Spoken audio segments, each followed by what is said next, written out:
Welcome to the Utah Epodcopalians. This is a podcast of the Episcopal Diocese of Utah.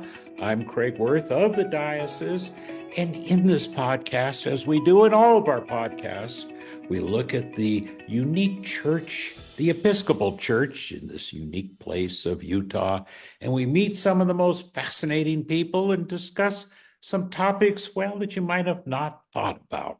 And that's what we have today. I want to start with Matthew. You know, in Matthew, we're told to feed the hungry, to offer clothes to the impoverished, to visit the sick, and to visit those in prison. And I know I don't do so good on that last one, visiting those in prison, and often in a church. We don't seem to do that, but we do have today the one priest who has for decades visited those in prison, and that is the Reverend Dave Sakrison of St. Francis in Moab. And as I say, he's been doing prison ministry for decades. And you know, and again, we all have to admit that we probably haven't gone to visit those in prison. Why did you take that upon yourself to be so dedicated to that ministry? It was happenstance. My mentor, Father Charles McCormick, who served St. Francis since I think about from the 70s on until he died in 2007. He suffered a stroke and he couldn't drive, and I knew he was doing prison ministry, and he lost the vision in one of his eyes. So I volunteered to take him down to wherever he wanted to go. And that first year, we traveled throughout the state from all the prisons, pretty much in the state, all the county jails and facilities throughout the state. And I kept driving him to Monticello every week, and I would wait out in the car. Believe it or not, I'd wait out in the car for him to come out, and he kept saying, Dave, come on in. You got to meet these guys. These are really nice guys. And I'm going, Charlie, I've only been in jail once, and that's when in my youth. And I said, I can't do it. But I got tired of listening to him every week. Dave, you got to come in. You got to meet these guys. So the first time I went in, that big steel door shut behind me, and I've been going now for about 21, 22 years. That's how I got started. It was Father Charlie. But you could have quit at that point, and when you took over, but you didn't. And you have made this, and you've made that drive to Monticello from Moab every week faithfully. It's the one thing I know that has been very consistent in your ministry. You've done quite a bit of other ministries, obviously, but this is one that I know from the very beginning you've done. Why? Why is this one still on top of your list? Well, you go back to Matthew, and that's our charge as Christians and people of faith. If we're supposed to visit the sick and dying, and feed the hungry, and clothe the destitute, and that last part is visit those in prison. And I think it's an honor, actually, Craig, to be able to do this work. I've met a lot of amazing people in the 20 plus years that I've been doing this. A lot of them stay in touch. A lot of them reoffend, unfortunately. Sometimes I see them again, but it's just the majority have gone their ways, and I know they've become successful, and they're good members of society. They're back in the good graces of society. So, I think it's something that we're called to do as ministers or even people of faith, and that's why I do it, and I really enjoy it. We're all ministers. We know that from Matthew. We know that from all four Gospels. It's a little hard to ignore that. Most of us do not wear the collar that you wear from ordination, but we are ministers. Uh, is it something that lay people should be doing or could be doing? That's where I started. I wasn't ordained until 2001, I believe. And, there was about 3 or 4 years prior to that I would be going to jail with Charlie. And sometimes he'd go and sometimes he'd just, well, you just go on down there, and obviously I couldn't do communion or anything else, but it would just go and let the guys know that he was sick that day or what have you. And, we'd have conversations and go on our way. What do you do when you go to the prison? And I do have to go back to where you mentioned when that iron door closes. I've done my share of broadcast news and have been inside prisons, and that door does close, but it does open for me again an hour and a half later. So I think that is a fear that we have. And certainly when we watch prison on television shows or in the movies, it isn't a pleasant place. And I know in reality it isn't a pleasant place either. I mean, I'm not doing, but what what happens? What happened to you that got you past that? And what do you do when you go in? I mean, even if somebody says, okay, I'm willing to go to prison, I want to do that, but what am I going to do? What do you do? And how did you get past that fear of hearing that door close? You know, it really didn't take that long once I made the commitment to go. And when I started meeting, I only had one in the 20 plus years that I've gone, I've only had one confrontational day that was one visit.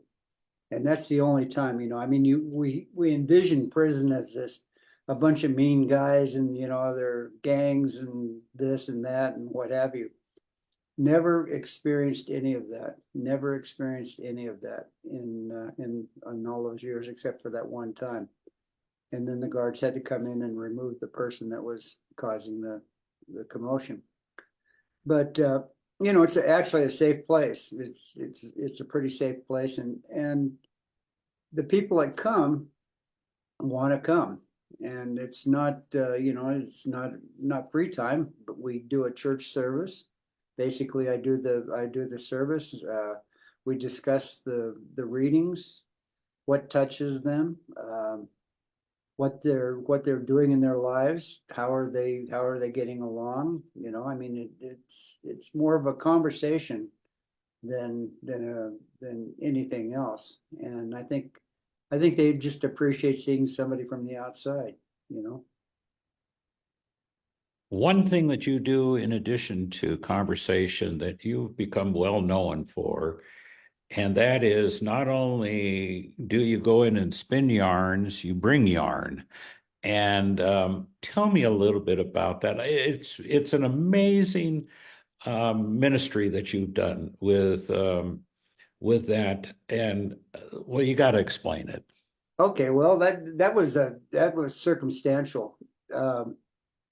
What happened was these guys have been doing crocheting or whatever, knitting stuff, and they've been doing it for years and years. And there's a pregnancy center here in Moab, and they were doing that for that pregnancy center, doing blankets and knickknacks and whatever. And so I started taking it back because the priest or the minister that was going down there died, and he was the one picking it up. So I picked it up for him and brought it back. And then one day I said, well,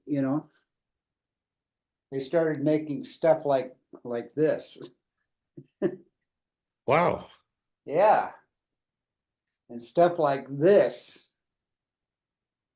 And, and then my favorite one is Eeyore. My goodness. That's made by a prisoner. Yep.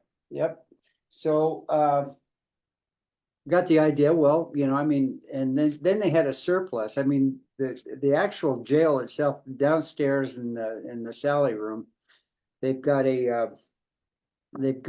about I'd say at least 50 cases, apple boxes full of blankets and these stuffed animals and everything else. So one of the guards said, "Well, couldn't you use these? Couldn't you help us give away some of this stuff?" And so we started taking some down to the senior citizen center, and then we started, and doing things. And then one thing, and then Connie Gordon gave me the idea about what they were doing up in Vernal about, making these little, not boxes, but little bags of stuff to put in police cars. So, if there's a domestic violence and Yes. kids are involved, or if there's an accident and kids are involved, that they've got something that they take kids' minds off of what's going on. So, and we're about ready to launch that program down here in Moab, and I think it's really good work. I know you've had a mountain I've witnessed some of these, a mountain of yarn creations. Yeah. Unbelievable talent. So that one, you bring yarn, the prisoners do the crocheting, the knitting, and create these. It just is an amazing program. First of all, the talent that you witness, but the enthusiasm that obviously is going through people's mind. What do they gain from that? What do they gain from your visits? What do they gain from that interaction, knowing that they're doing something, often for a police event that they themselves might have caused earlier in their lives? I think, first of all, you've got nothing but time. In jail, you've got nothing but time. And how are you going to use that time? And there's not a lot of options. I mean, there's some high school activities. Now I'm speaking of Monticello. It's a state, it's a county jail, but it's got state prisoners in it. And so they've got maybe educational opportunities that they can do, or stuff like this, or exercising, and or watching a lot of TV. And that's just about the size of the whole thing. And so they've got time, and this occupies time, for sure. What do you talk about religiously? I mean, you do a service. Yeah.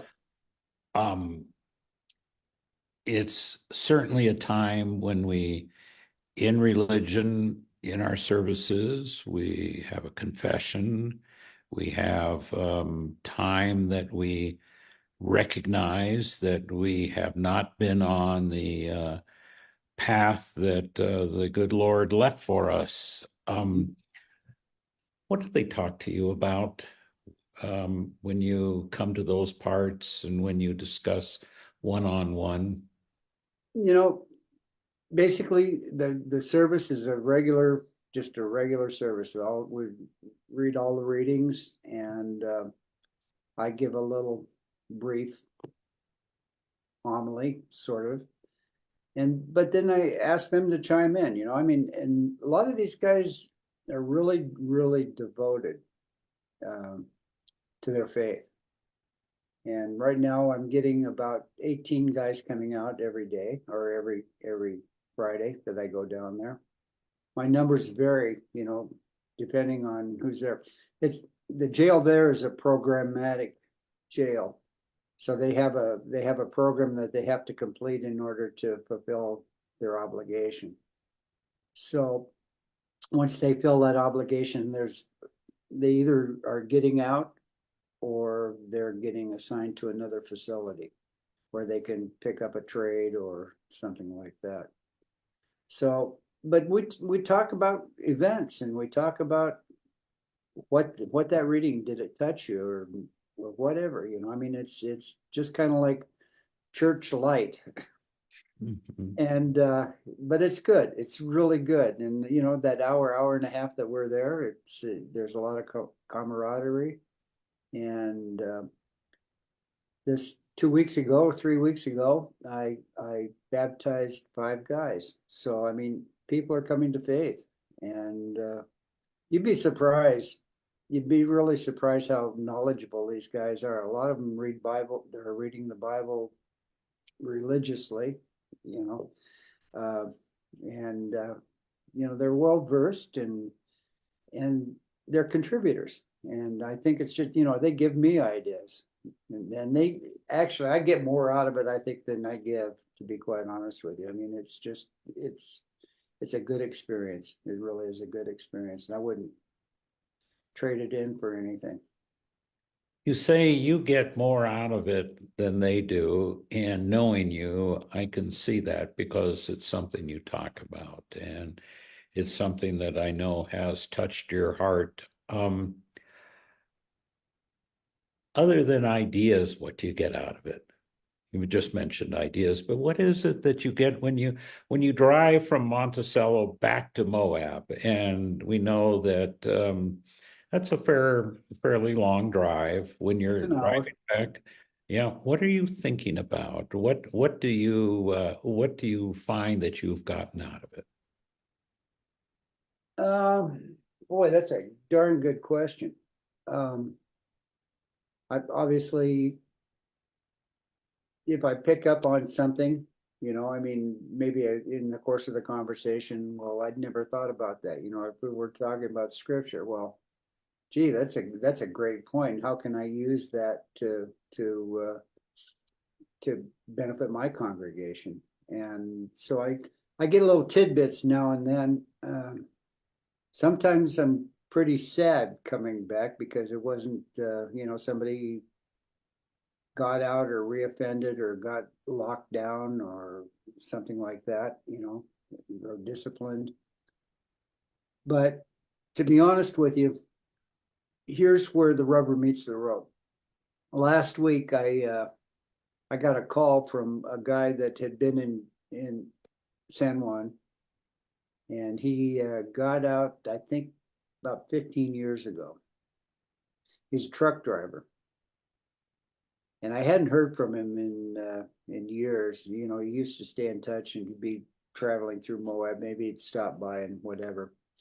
But anyway, he stopped in, and first time I'd seen him, I think, in about 4 years. And he's doing great. He's out. He's productive. He's driving truck. He's got his own truck, and he's remarried, and his life is pretty dang good. But I just, moments like that, when I get that telephone call from somebody that got out and said, well, I've been thinking about you, and how are things going? Are you still going to jail? And thank you for doing what you did. That's gratification. That's I'm not in it for the self gratification. I'm just in it to hopefully touch somebody's life and make it a little bit better. Coming from a church, all that you've talked about, and that the fact that they've been very active and have been very involved with the religion. A visit from a layperson, a cleric, from what I'm gathering, that it is a ministry that really will benefit both of you. I mean, and we go into ministries, I think, often to try to be better ourselves. I would hope we do, because certainly that there's a lot in Matthew about what it does for us. What's the first step now?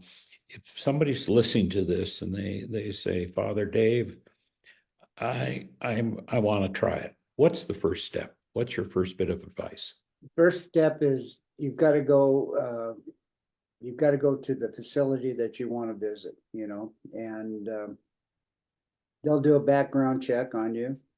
They'll what's your interest? Why are you doing this?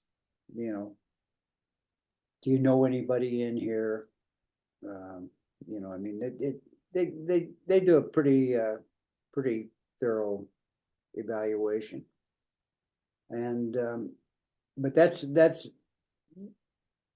the people that I mean, even the jailers that I come into contact with are really basically really decent, really good people that are trying to help these guys out as well. I mean, every once in a while you get somebody that doesn't have they got an attitude or something like that, but normally they care about these guys.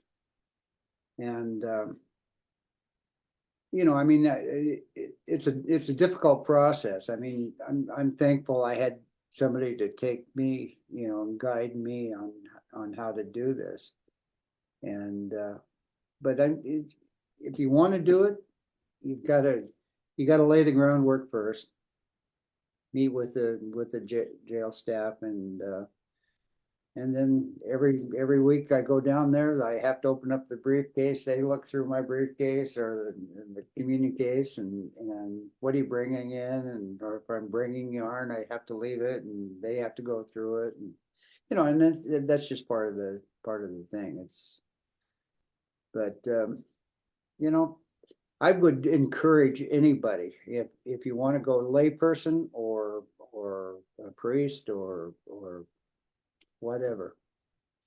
As a layperson, what would be the first thing that you would recommend that you say to the group? I assume the prison will get a group together and they know you're coming from a religious organization.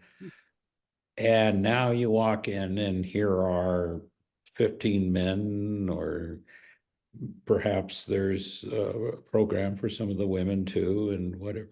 When you walk in and you see those faces, what would you say is the first thing a person should say to them? Good morning. I mean, they're human beings. They're people just like us, except they screwed up. I mean, they're people that made a mistake, and they're paying the price for the mistake that they made. I don't ask what they did to get in that place. I mean, my motto has always been, Jesus never asked, right? Wow, now that's pretty powerful, because I would imagine there is that curiosity. What are you in for? Yeah.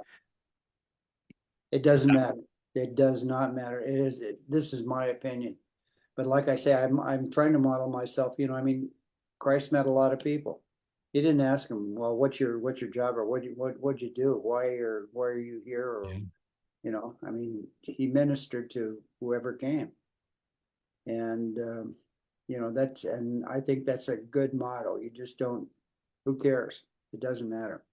Mm-hmm. You're here, I'm here. Let's talk.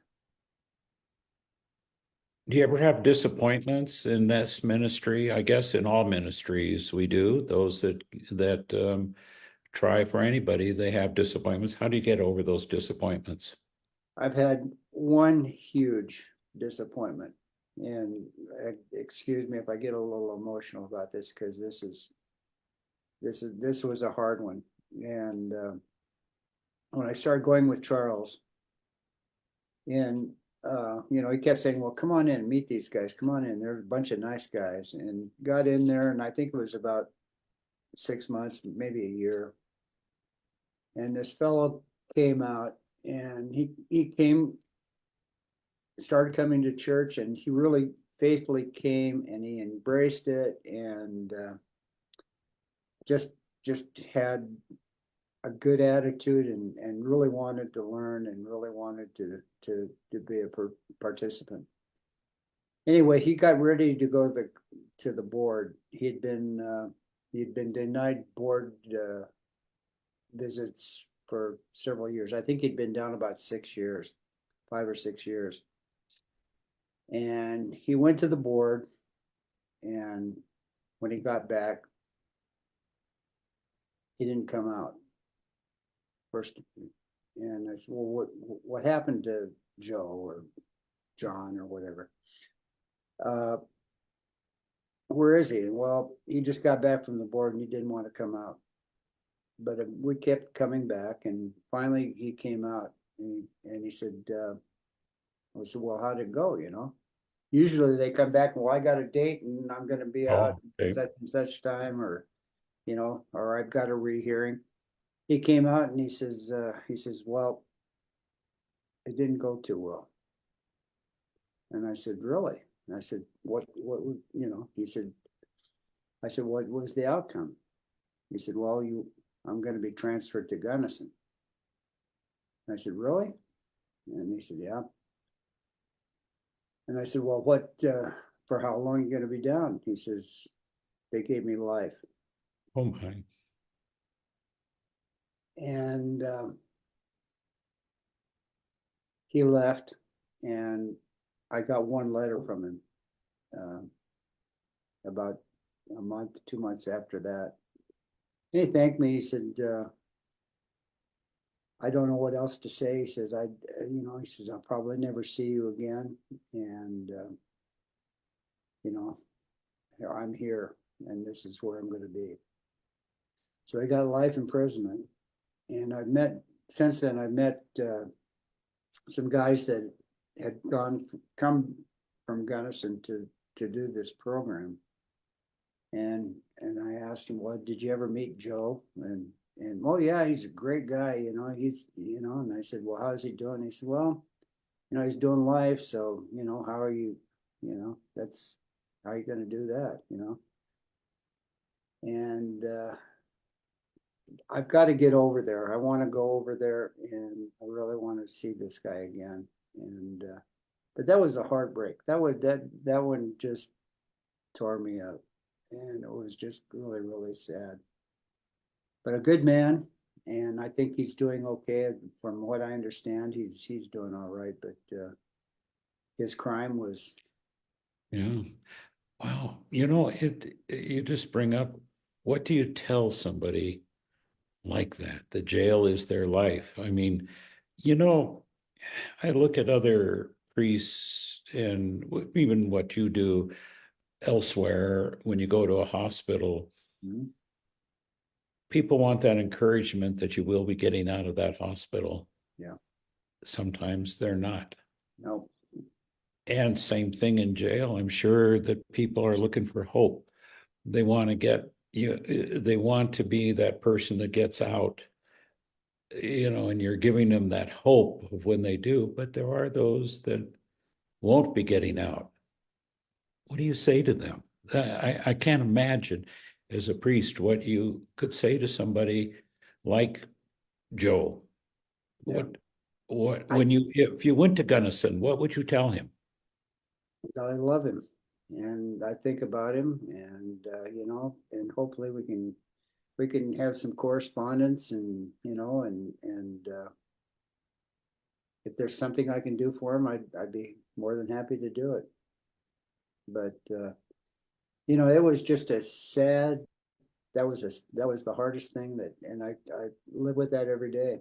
I live with that every day. And you know, Craig, I mean, I've seen very few guys reoffend. There's been a couple that I've seen on a come back, and but few and far between. So hopefully, you know, we're giving something to these guys that you know, would encourage them to get on the straight and narrow and get on with their lives. Well, we've gone a half hour. It's been one of the quickest half hours, one of the most thought-provoking half hours that we've done on the Utah Epodcopalians with the Reverend Dave Sakrison of St. Francis in Moab. I just wish that there was something that we could say perhaps that would get more people involved in this ministry, a ministry I'm guilty of too, of avoiding. We avoid jail. We grow up as from our first days on. This is not where you want to go. Yeah. We learn, the other ministries that are in Matthew, we learn that hospitals are good places if you're sick.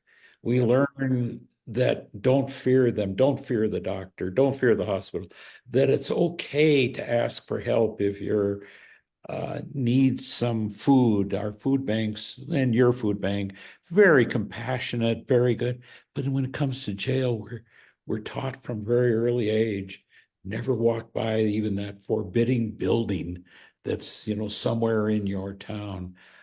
As our last comment, a word of encouragement for us all to not just walk past that building, but to make a provision to go inside it. Yeah. And, like I said, the first thing you do is you go introduce yourself and say, and I would like to come. And, everybody's got a gift that they can give. And, it's just the fact that you show up, I think. If you just go show up.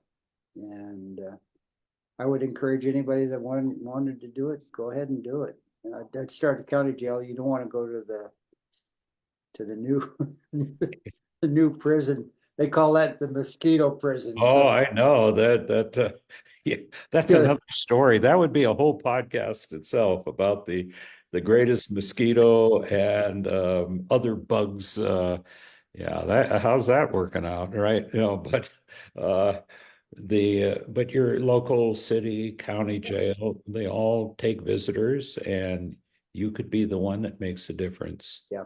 Well, thank you so much, Father Dave, for a fascinating discussion, and we'll tackle this one again. And and also, if people have yarn, they can send it to you. Is that right? You betcha. We'll take all the yarn we can get.